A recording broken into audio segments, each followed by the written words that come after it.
নানা বাধা পেছনে ফেলে সামনে এগিয়ে চলার এক সংগ্রামী নারীর নাম কবিতা দত্ত।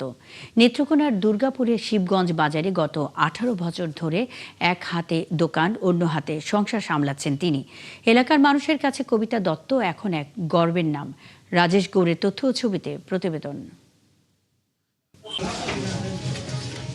2001 সালে শিবগঞ্জ বাজারে মেসার্স দত্ত ট্রেডার্স নামে ব্যবসা শুরু করেছিলেন কবিতা দত্তের স্বামী গোবিন্দ দত্ত।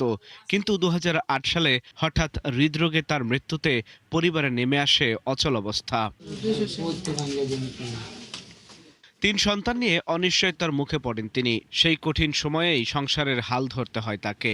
শুরুর সময়টা সহজ ছিল না। সবচেয়ে বড় বাধা ছিল স্বজনদের কটু কথা। কিন্তু শত প্রতিবন্ধকতায়ও হার মানেননি তিনি। সন্তানদের ঠিকঠাক করে বড় করে তুলেছেন।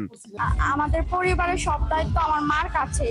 আমার বাবার আদর, আমার মার আদর একদম দুইটাই আমার মার কাছ থেকেই পাইতাছি। দোকানে এখন রয়েছে একজন সহযোগী। দোকানের শুরু থেকেই পাশে থেকে তাকে সহায়তা করেছেন তিনি। বাজারের ব্যবসায়ীরাও তার পাশে ছিলেন। অনেকেই কোনাগাছি করছে দোকান টিকবে না, তখন উনি আর আমি দুজনে মিলে চ্যালেঞ্জ গ্রহণ করছি যে আমরা চ্যালেঞ্জ করলাম দোকান টিকে রাখবো। আমাদের পার্শ্ববর্তী যারা দোকানদার ছিলাম তারা তাকে সবসময় বিভিন্ন সময় বিভিন্ন ধরনের সুযোগ সুবিধা কথা এবং অন্যান্য সুযোগ সুবিধা তাকে হেল্প করার চেষ্টা করছি। সংসার চিন্তা করছেন এবং দোকানের চিন্তা করছেন। একদিক দিয়ে বলতে গেলে আমরা সকল ব্যবসায়ী তো আমাদের শিবগঞ্জ বাজারে প্রতিষ্ঠিত ব্যবসায়ী। পারিবারিক বাধা পার হয়ে ব্যবসা চ্যালেঞ্জ হিসেবে নিয়ে বর্তমানে তিনি একজন সফল ব্যবসায়ী। 2008 থেকে ওই ব্যবসা সম্বন্ধে তো আমার কোনো কিছু জানাই ছিল না। তো সবকিছু মিলে পারিবারিক ভাবে ওই আমার ছাড়া কোনো রাস্তাই নেই ওই ব্যবসার।